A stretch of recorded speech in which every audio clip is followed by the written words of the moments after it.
తోపుడు బండ్లు వ్యాపారులు లేదంటే వీధి వ్యాపారులు స్ట్రీట్ వెండర్స్ అంటారు.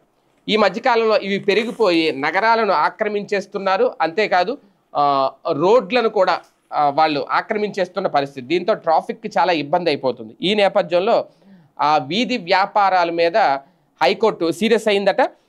కొత్తగా లైసెన్స్లు ఇవ్వద్దు వీధి వ్యాపారులకు అంటూ కోర్టు ప్రభుత్వాన్ని ఆదేశించింది. రహదారులను ఆక్రమించి వ్యాపారాలు నిర్వహిస్తున్న వీధి వ్యాపారులపై హైకోర్టు ఆగ్రహం వ్యక్తం చేసింది. రాష్ట్రంలోని అన్ని మున్సిపాలిటీలు, కార్పొరేషన్ల పరిధిలో వీధి వ్యాపారులకు కొత్తగా లైసెన్స్లు ఇవ్వద్దని రాష్ట్ర ప్రభుత్వాన్ని ఆదేశించింది. ఇష్టానుసారంగా వీధి వ్యాపారులకు అనుమతులు ఇస్తే నగరాలు మురికివాడలుగా మారిపోతాయని వ్యాఖ్యానించింది. వీధి వ్యాపారులు జీవనోపాధి ముఖ్యమైన ఆ వ్యాపారం ఆ ప్రాంతంలో నివసించే ప్రజలకు ఇబ్బంది కలిగేలా ఉండకూడదని కూడా చెప్పింది. వీధి వ్యాపారుల వెనక వ్యవస్థీకృత దళారుల పాత్రను కొట్టి పారేయలేమని, అలాంటి వారిని అధికారులు ఎందుకు అదుపు చేయలేకపోతున్నారని ప్రశ్నించింది. అనుమతులు ఇచ్చే ముందు ఈ ప్రాంతం వీధి వ్యాపారానికి అనువైనదా కాదా అనే విషయాన్ని పరిశీలించాలని కూడా తేల్చెప్పింది.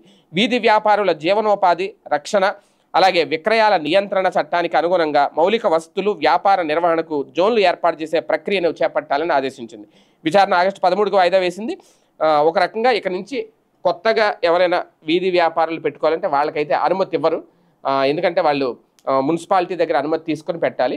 అలాగే ఇప్పుడు విజయవాడ లాంటి ప్రాంతాల్లో చూస్తే ఒక చోట ఉంటుంది, ఒక వీధిలో మొత్తం వాళ్ళకి అనుమతి ఇస్తారు. ఆ వీధిలో పెద్దగా ట్రాఫిక్ అది ఏమి ఉండదు.